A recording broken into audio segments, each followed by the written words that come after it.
Нет?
Хәерле көн. Без Илһам Шакиров исемендәге республика премиясын булдыруга багышланган матбугат конференциясын башлыйбыз.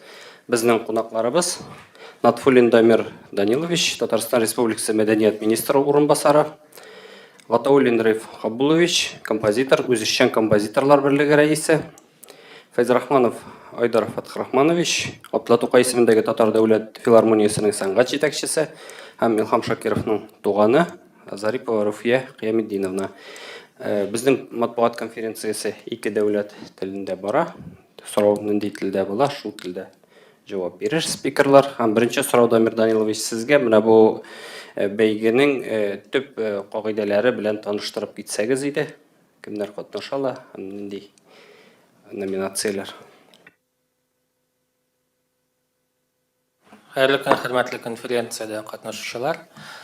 Татарстан Республикасы президентыбыз указы нигезендә быел безнең Татарстан Республикасы Илһам Шакиров исемендәге республика премиясы игълан ителде.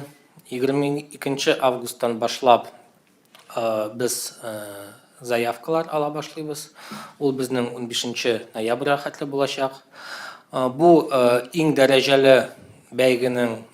дәрәҗәле бәйгеләрдән берсе булачак, чөнки иң беренче безнең Абдулла Тукай исемендәге премиясы, иң зур баскычта, аннан соң инде Илһам Шакиров исемендәге премиясы булачак. Премия ул үзенчәлекле. Премиядә 3 номинация игълан ителгән. Ул 2 һөнәри номинация: кыз, хатын-кыз вокалы һәм ир кешенең вокалы. Һәм 3нче номинация ул үзенчәлекле катнашучылар өчен. Премияның суммасы 200 мең һәр номинациядә. Әйтеп киткәнчә, 15 ноябрьгә хәтле заявкалар туплыйбыз һәм аннан соң эксперт төркемнәр утырышы булачак һәм 15 февраль көнне Илһам Шакировның туган көнендә зур концерт булачак һәм шул концерт кысаларында безнең инде җиңүчеләр билгеләнә. Менә кыскача әйткәндә шулай. Дамир Данилович, для наших русскоязычных коллег озвучьте, пожалуйста, основные пункты положения конкурса.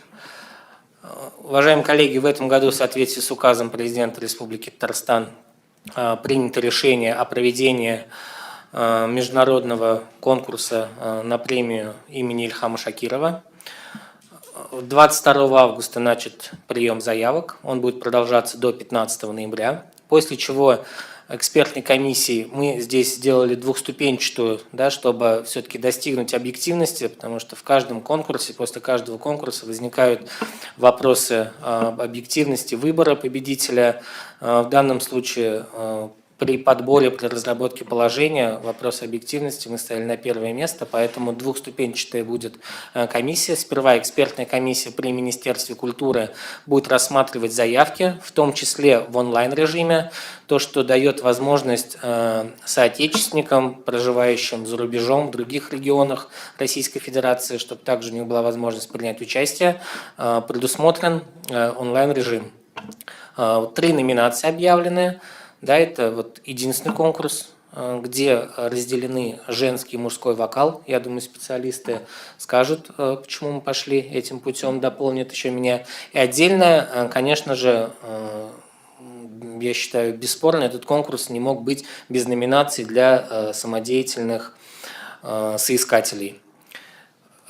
Как я уже сказал, 15 февраля, в день рождения Ильхама Шакирова, планируется объявление проведения большого концерта, посвященного дню рождения, где будут объявлены победители конкурса.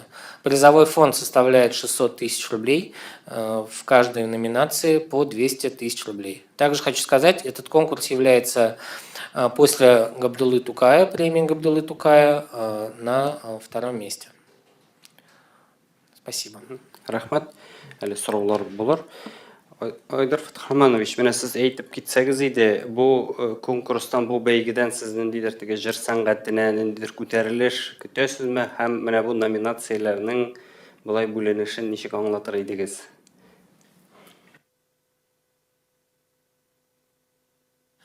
Исәнмесез, беренчедән мин әйтеп китәр идем, менә бу премияны булдыру турында безнең фикеребез инде моннан берничә еллар элек Илһам абый үзе исән чакта туган иде. Бу филармония җитәкчелеге тарафыннан бу фикерне инде без аны министерство күләмендә күтәргән идек һәм менә ниһаять Аллаһның рәхмәте белән мин бик шатланам шушындый бу ел Татарстан күләмендә, республикасы күләмендә һәм мин аны әйтәсем килә, бөтен татар дөньясы күләмендә шушындый премия булдырылды дип.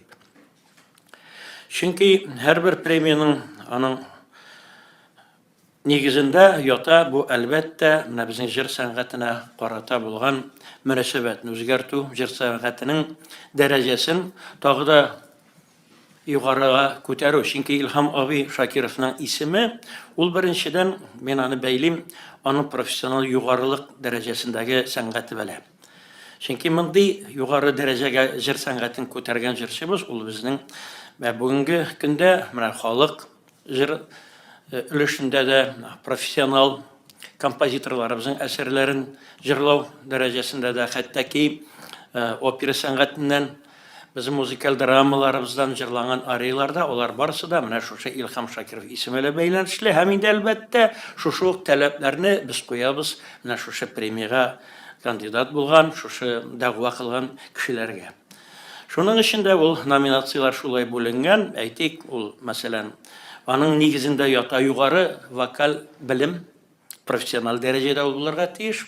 Ул хатын-кыз тавышы һәм ир-ат тавышы һәм шул ук вакытны, чөнки безнең үзешчән сәнгатебездә дә безнең татар халкының күңелендә, татар халкының аның нигезендә, аның геносында менә шушы җыр сәнгатенә карашы, аның тартылышы. Менә шушында инде без үзешчән башкаручылар арасыннан да иң әйбәтләрен сайлап алып, менә шушы нигә премияга, Илһам Шакиров исемендәге премияга тәкъдим кылуны. Һәм мин уйлыйм, бу бик зур этәргеч бирер дип, җыр сәнгатен тәртипкә салуда, җыр сәнгатендә менә шушындый аерым шәхесләрне күрсәтеп, аларны яңадан киң тамашачыга тәкъдим итә. Моның артында популяр булган җырчылар гына ятмый, моның артында нәкъ менә профессионал югарылыктагы җырчылар ята. Һәм шул профессиональ күзлектән карап, без аны әгәр дә даими рәвештә телевидение аша, даими рәвештә радиолар аша, даими рәвештә очрашулар, концертлар аша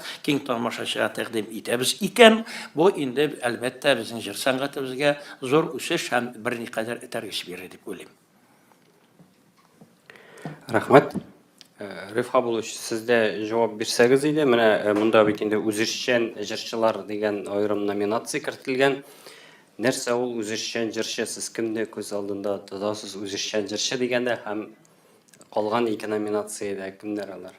Менә һәрбер милләттә бар шундый табигатьтән килгән талант. Ул тавыш тембры дип уйлыйм инде, чөнки тавыш тембры һәм ниндидер менә генетически кешенең туыннан менә шундый талант була. Менә мин уйлыйм, әгәр дә менә шундыйлар арасында менә без бит инде менә әйтеп китәбез, безнең шундый җырчыларыбыз элеккеләр Алар бит консерваторияларда оқымаған. Алар менә халықтан келіп шыққан.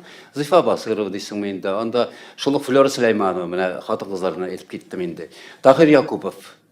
Алар бит теге халықтан шыққан җырчылар. Менә бар табигатьтә менә шундый. Шуңа күрә менә шундыйлар кырыйда калмасын өчен без уйлыйбыз, алардан да ниндидер менә шундый стимулга тартырга. Әле бер көнне тыңлап утырдым, Зәбир Жаббаров дигән җырчы.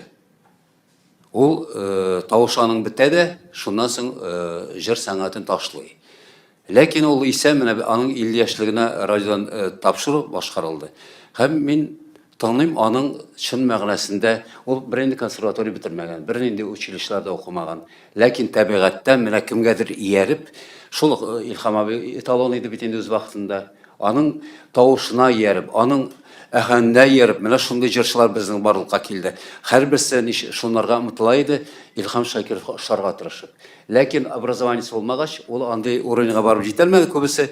Билгеле, менә шуңа күрә образование консерваториялар бит инде тагы истей. Тавышкан индер әһәнгенә түгел, белем истей.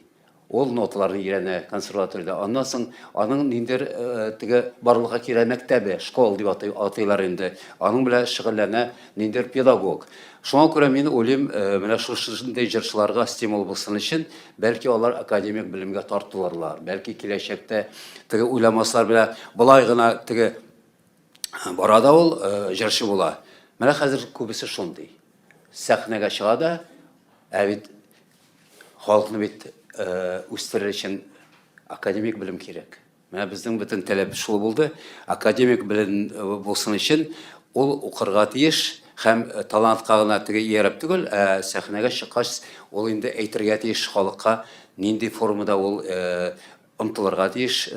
Нигә инде шушы сәнгатькә Илһам абый да шуны күз алдында тотты. Гел менә шушы әйтә иде, иң яхшы хәвәскәр ул бербер яхшы профессионал була алмый. Иң яхшы хәвәскәр дә. Чөнки профессионализм ул инде кешене башка юнәлештә итә.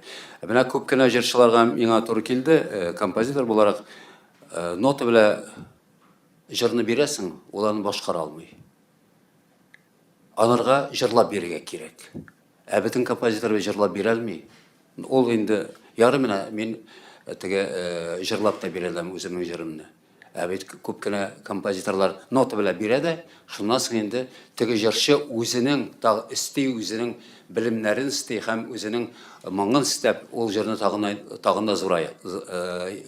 Теге халыкка зурлый инде. Менә Илһам абый шундыйлардан инде. Мин 26 яшь иде ул вакытта, менә үземнең хушлашырга ашыкма, ялгыз кимә дигән җырларны биргәч, ул аларны мин аны уйламаган хәлгә китерде, хәтта. Ул килде дә инде менә шул җырны башкарган, мин анарга җырны бирдем. 2 ел җыр юк, яңгырамый. Мен әйтәм, бу инде зур җырчы, гомердә җырламас инде минем җырны. Ләкин бер заман 2 ел узганнан соң, яз көне, май айында бер заманны минем җырым яңгырый. Аны инде Ленин дворецы ул вакытта бик шунда яңгыраткан ул инде халык 2 тапкыр аны күтәреп, нитеп тагы бер кат җырлаткан. Менә композиторга да ул зур дәрәҗә. Менә шундый җырчылар башкарса. Шуңа күрә мин уйлыйм, Илһам абый премиясе күп кенә җырчыларга һәм композиторларга үрнәк булачак. Рәхмәт. Мөмкин булса, мин бер-ике генә Риф Хабуловичның нигенә искәрмә кертәм. Зәбир Жаббаров турында әйтте ул. 50 яшьтә иде Зәбир Жаббаров бүген 70-ен тутырып теге якка чыкты. Менә андый-мондый сез ясасагыз, теге неки хата китмәсен дип әйтәм. Ул балык бистәсендә яшәп ята һәм 2 ел ул да Казан дәүләт консерваториясендә белем алган Зөләйха Хисмәтуллина классында. Менә андый җырчылар, алар барыбер нидә профессиональ нигә менә теге үрмәләп, әмма дә ләкин менә бик зур, бик матур сүзләр әйтте. Халыкта менә шушы моң ияләре, моңа хәйләрен читкә этәрмәү нигезендә бу премияның ул номинациягә кертелде. Рәхмәт. Руфия Хәйметдиновна, менә Илһам Шакировның исемен шушы рәвешчә мәңгеләштерүне аның туганнары ничек кабул итте, сез шәхсән үзегез? Хәерле көн, добрый день. Безгә инде Илһам абый теге бөек җырчы гына түгел, ул безнең өчен туган абый, безнең гаиләбезнең теге безнең формалашуыбызга, безнең теге нигә Илһам абыйның мөнәсәбәте бик күп булды. Без аның белән гомеребез буе хәзер дә горурланып яшибез. Менә бүгенге көндә Яңа Бүләк авылында, аның туган авылында музей бар. Менә шушы музей каршысына 9 сентябрь көнне Алла бирсә бюст ачабыз. Менә мин сезне чакырам. Монда инде безнең дусларыбыз катнашты бу бюстны ясау буенча. Аны Венера Завиевна дигән скульптор Санкт-Петербургта эшләде. Безнең уйлавыбызча инде бик матур килеп чыкты. Буна барыгызны да чакырам. 9 сентябрь көнне Яңа Бүләк авылында сәгать 4-тә бу бюстны ачу кичәсе була инде.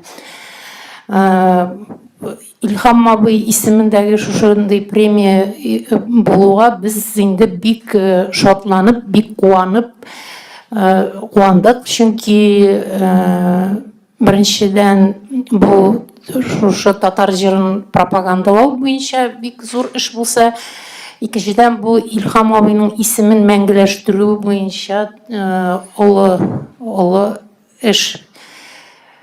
Чөнки никадәр без Илһам абыйның исемен күбрәк искә алабыз, ул киләчәк буыннарга, яшьләргә аларның башында калачак, аларның йөрәгендә калачак дип мин уйлыйм инде. Шуңа күрә без бик шатланып, бик афарин булып каршыладык бу яңалыкны. Тагын менә үзешчән номинация турында әйтеп китәсем киләдер. Менә безнең берничә тапкыр Василий Гаязович Шайхразиев чакыруы буенча күп өлкәләргә барып, менә шушы татар җәмгыятьләре белән очрашырга туры килде. Һәр барган саен мин анда менә шок катып кайтадырым, чөнки менә алар еракта яшиләр. Еракта яшәсәләр дә, алар шул хәтле ниндидер үзешчән сәнгать белән, татар җыры белән шөгыльләнәләр. Менә Кыргызстанда шундый ни күрдем инде. Менә бер абзый, аңа 80 яшь, ул шундый матур итеп татарча җырлый. Тагын әле ул үзенең оныгын, Америкада яши торган онык кайта җәйгә генә аларга, бер айга гына. Шушы бер ай эчендә ул оныгын шул хәтле матур итеп татарча җырларга өйрәткән. Бу абзый алдында инде менә җиргә чаклы баш ияргә була. Чөнки менә ул аның зур эше. Менә шушы үзешчән номинациядә менә шушындый шәхесләрне дә без күрсәк, бик шат булыр идем. Менә минем мөнәсәбәтем шундый. Рәхмәт бик зур. Рәхмәт. Сезнең сорауларыгызга күчәк. Инде сорауларыгыз әйеп. Менә сез әйттегез бит, әле генә сөйләп киттегез 80 яшьлек дип әйме?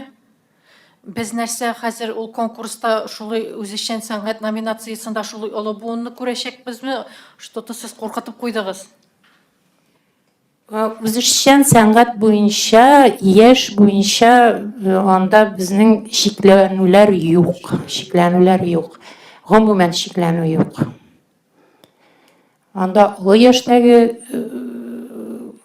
җырчылар да булырга мөмкин. Балалар буенча. Премияның киләчәге бик куркыныч алый булса инде. Һәм беләсем килә, жюрида кемнәр булачак? Мин менә балдагы сорауыгызга искәрмәй итеп шуны әйтәрим. Мөмкин булса, беренчедән теге яшь белән шундый чикләү куелма, ул куркыныч астына куймый. Киресенчә, biz инде лекән буындагы кешеләрендә шушындый премиялар итеп, аны киң тамашасы яңгыратабыз икән.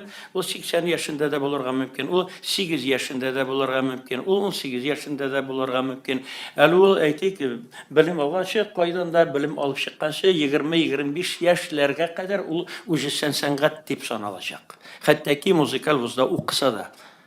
әле аның кулында дипломы булмый. Шуның өчен бу номинация мен уйлыйм аның киләчәге бик зур һәм бик киң матур булыр дип. Положениедән бәлки сез укып китерсез. Менә жюри әгъзалары турында мин әгъзалары? уйлыйм Дамир Данилович бик әйбәтләп сезгә мәгълүмат бирер хәзер.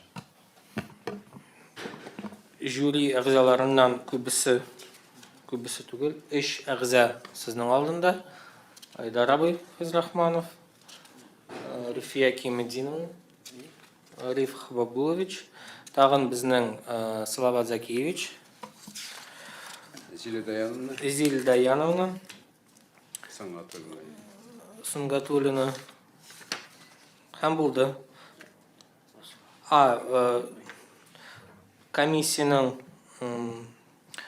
Комиссияның председателе Василий Гаязович Шехразиев, аның урынбасары Аюпова Радых Физянна булачак. Һәм мин әйтеп киткәнчә, безнең 2 баскычлы булачак. Иң беренчедән, монда хәтле җиткәнче, башта эксперт төркем министерствода булачак. Һәм ул инде бөтен заявкаларын, аның тәртибен тикшереп чыга. Аннан соң инде бу заявкалар комиссияга эләгә. Һәм алар сайлану үткәрәләр. Рәхмәт. Бүгенге көнгә хәтле күпме гариза кабул ителде һәм эстраданың берәр бәлки билгеле затлары бардыр. Менә без мәсәлән белүебезчә, анда Илһам Вәлиевне тәкъдим иткәннәр инде менә ш премияга. Дамир Данилович. Хәзерге көндә 10га якын бар. Иң беренче килгән тәкъдим ул Рашид Вагапов фондыннан килгән иде. Ишеткән идек, ул мәгълүмат чыккан иде инде. Менә исемлек буенча хәзер әйтә алмыйм. Команда бар. Аннан соң әле вакыт бик иртә, әле безнең февральгә кадәр вакытыбыз бар. Бусы беренчедән, аннан соң тагын бер мөмкинчелек бар. Мәсәлән, ниндидер оешма үзенең кандидатларын тәкъдим итә икән, ул бер генә номинациядә булырга да мөмкин түгел. Ул берничә кандидатны тәкъдим итәргә мөмкин. Мәсәлән, филармониядә хатын-кыз җырчы, ир җырчы һәм шул вакытны безнең филармониядә бик күп махсус музыкаль белеме булмаган җырчылар хезмәт итеп чыккан. Шул ук әйтик, Флора апа, Сулейманова, Назила Шулык һәм Дөнья Тимергалиева, менә андыйлар да бар, чөнки халык арасында инде алар популяр булган, әмма дә аларның вокал, җыр белемнәре юк. Орта белемнәре дә юк, югары белемнәре дә юк, әмма алар менә шушы үҗисән сәнгать ул номинация буенча без аларны тәкъдим итәргә мөмкин безгә. Андый ниләрдә булырга мөмкин. Татаринформ Гөлнар Гарифуллина, менә җиңүчеләрне билгеләгәндә бары тик жюри гына хәл итәчәк инде, халык фикере исәпкә алынмыймы? Менә жюри арасында бәхәс туса, ул очракта. Дамир Данилович, сезгә бер. Микрофон. Жюри әгъзаларын сайлаганда без эксперт мнениесеннән чыктык. Һәм шуның өчен сайлану ул булачак жабык рәвештә.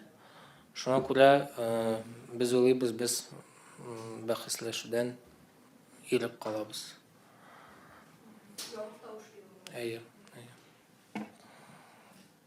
Әлбәттә, инде ул киң тамашасына фикере белән турыда килмәүе бар, аның астында уйларга кирәк, чөнки жюри әгъзалары, менә без сез инде ишеттегез, алар һәрберсе диярлек югары музыкаль белемле, бу өлкәдә бик күп еллар эшли торган һәм эшләгәннәр.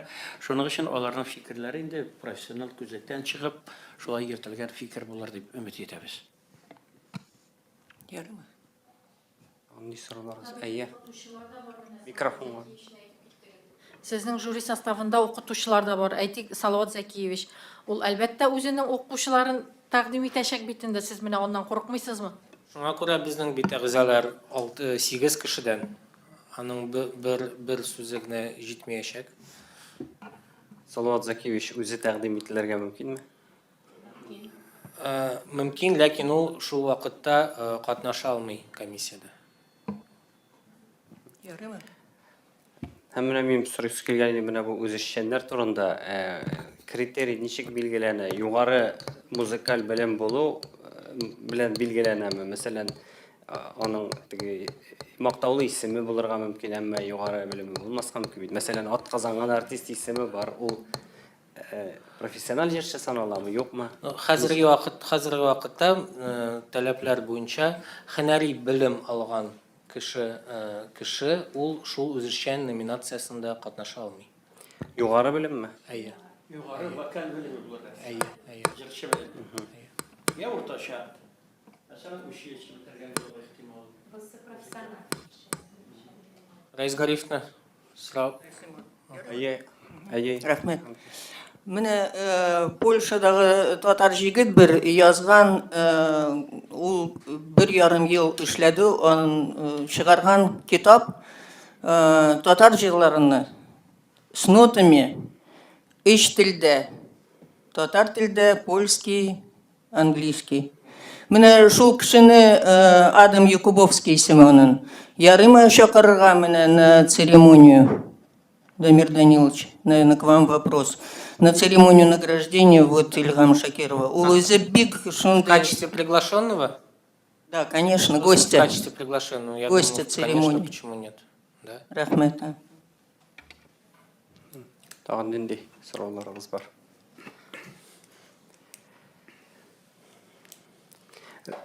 Риф Абдулович, менә бунда үзешчәннәр турында тагын бер сорау бирәсе килгән иде. Менә сез ничек уйлыйсыз, бу шулай ук менә үзешчәннәрне кертү шушы җырчыларның тагын күтәреп җибәр дип сез уйлыйсызмы? Менә үзегезнең фикерегезне әйтегез әле. Аннан соң менә шундай әйтергә кирәк. Ул бит инде югары белем әйтми, Илһам абый уровендагы моң иясе дип. Югары белем ул бит инде кешегә бирә нидер талантны тагын да үстерергә.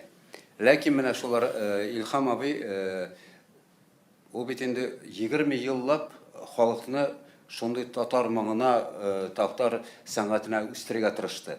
Шуннан соң инде менә 90-2000 елларда менә безнең сәнгать иш тәгәрәп китте инде аска таба. Илһам абыйның анда кеше беткән инде, чыннан да. Ләкин ул бик кайгырай шул мәсьәлә. Менә безнең максат, әгәр дә менә шундый уровеньга күтәрсәк тагы, Илһам абый теләгән уровеньга, ул безнең өчен бик яхшы булыр. Хәвәскәрләр шушы инде безнең таләпләргә якынайып, бәлки тагын да үсерләр. Укырга омтылырлар. Чөнки юк инде алар турында монда сүз бармы? Яшьләр турында. 80 яшьлек ул. Менә шуның өчен. Микрофон. Юк, үзешчән номинациясе ул үзешчән номинация бер генә керде, халык моңын ниндидер дәрәҗәгә күтәргән.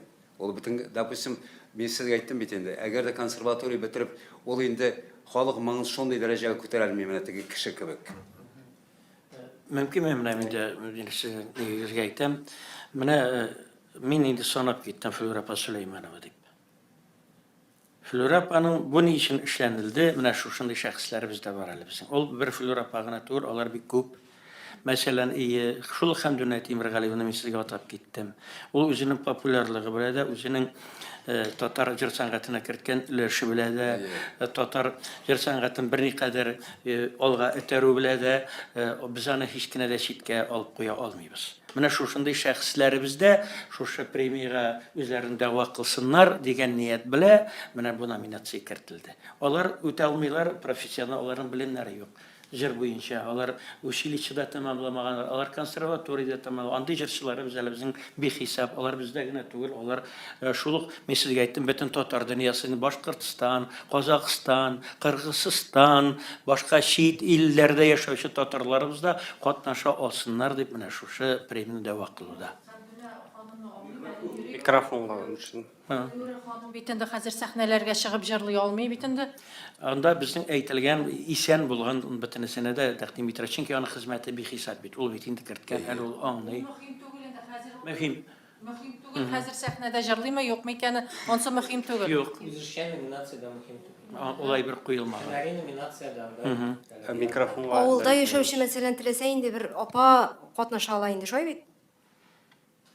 Юк, Аңа ул булса җырлый. Мен Ул шуның әгәр дә өчен монда бит халыкка экспертный совет танылган булырга тиеш бит ул. Biz аны нитәбез сайлап ала экспертный советны. Ул дәгъва кылырга мөмкин, әмма дә ләкин экспертный совет аны кертәме шушы премияны дәгъва кылырга. Юкмы? Бу инде вакыт мәсьәләсе. Ул башта үзенең җырын җибәрә инде. Ибәрә, сайлап Әнде алалар. монда булый аңларга буланды, дискуссиягә күчте, гафу итегез. Монда кемгә Тукай премиясе эләкмәгән, хотя бы Илһам Шакировныкын бирәбез инде, шулай дип аңларга мөмкин. Олай дип аңларга мөмкин түгел. Мәсәлән, хәтта ки Тукай премиясын алган шәхесләрдә моңа дәгъва кыла алалар, әмма мәсәлән премияны алган елны түгел. Мәсәлән, ул шәхес быел Тукай премиясы алган икән, ул дәгъва кыла алмый быел Илһам Шакиров премиясына һәм шул ук вакытны ул әгәр ул комиссия члены икән, комиссияның әгъзасы икән, ул бу елны комиссия әгъзасы булмый. Ул чыгып тора, аның өчен башканы. Һәм тагын әйтеп китмәдек, бу премия безнең 2 елга бер тапкыр булачак. Тагын нинди чикләүләр бар менә? Бармы ниндидер? Менә без әйтеп киткән таләпләр бар, ләкин бөтенесе положениедә күреп була. Ул хәзер безнең сайтта бар. Монда татарча гына җырлау шартмы? Әйе. Юкмы төрле тел? Татарча гына. Илһам Шакиров шәҗерләр кирәк монда. Шул дәрәҗәдә якын булып кирәк. Һәм менә сез монда язылган самовыдвижение мөмкин дигән кеше үз-үзендә тәкъдим итә ала. Мөмкинме тагын бер сорау? Менә берничә ел элек Илһам Шакиров исемендәге халыкара башкаручылар бәйгесе бар иде. Наилдар Хакимов алган янә. Ул хәзер үткәреләме? Шуның урынына уйлап чыгарылган премиямы инде бу? Юк, үткәреләчәк. Ул бараймы? Ул Ләкин ел сайын барамы? ул фестиваль рәвешендә булачак. Әйе. Анда мондый бюджетлар юк инде, гран-при, Юк. инде акчалар Юк, бирергә юк. генә Анда статуэтка булачак. Сандугач формасында. Әйе. Ул белән Һәм бүләк. бу конкурска кеше бер генә тапкыр үз гомерендә дәгъва кыла аламы? Әйе. Әллә 2 тапкыр Юк. премия иясе була Бер генә.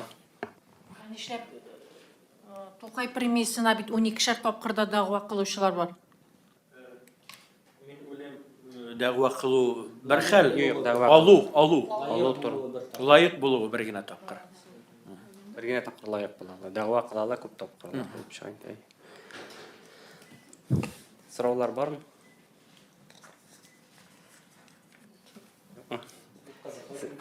Әйе, рәхмәт сезгә. Бәйгедә шулай кызыклы булыр дип уйлыйбыз инде. Мин бер Әйе. генә теләк әйтеп өлгердем. Әйе. Менә миңа һәр вакытта да бик кызык журналистлар белән очрашу. Әмма дә мин сезгә әйтәсем килә, сез безнең халкыбызга менә врачка барасың бит әле. Врач сиңа рецепт язып бирә. Кайсы юнәлешкә таба барырга, нәрсә игътибар итәргә. Шуның өчен мин инде менә шушы Илһам абыйның премиясын иткәндә дә, пишәттә, матбугатта аны киң халыкка тәкъдим иткәндә дә, гомумән башка безнең менә мәдәният, сәнгать белән нитәргә бәйләнешле мәсьәләләрне халыкта яктыртка. Без бик ихтирамлы булсагыз, безгә карата, мин моны яратып әйтәм, сәнгать әһелләренә карата, чөнки сәнгать әһелләре алар бик ни кешеләр, күңелләреннән нечкә ала торган һәрбер әйберне, һәм инде без сезнең белән бер үк эшне эшлибез, без халкыбызга хезмәт итәбез, без үзебезнең татар халкын алга таба этәрәбез, аны сафландырабыз, аның күңелен чистартабыз. Әгәр дә без ул күңелне тагын да бутасак, үзебезнең мәгълүматыбыз белән, үзебезнең юнәлешебез белән, без әлбәттә үзебезнең халкыбызга кире хезмәт кенә итәчәкбез. Шуның өчен мин тагын бер кат менә сезнең рөхсәт белән рәхмәт әйтәсем килә. Мондый ниләргә сиңа бик рәхмәт әле Кыяметдин үч булгач, монда Кыяметдин булгач мин искә төшереп утырдым Илһам абыйның, Кыям абыйның, шулаймы? Кыям абый кызы. Илһам абый үзенең абыйсы белән килеп Риф хәтерләрдә концертларында бергә җырлыйлар, ялар бик матур итеп. Менә тормыш ничек бара бит ул. Бик зур рәхмәт. Әйе. Менә бу бөтен бәйгедә инде Илһам абыйның исемен мәңгеләштерүгә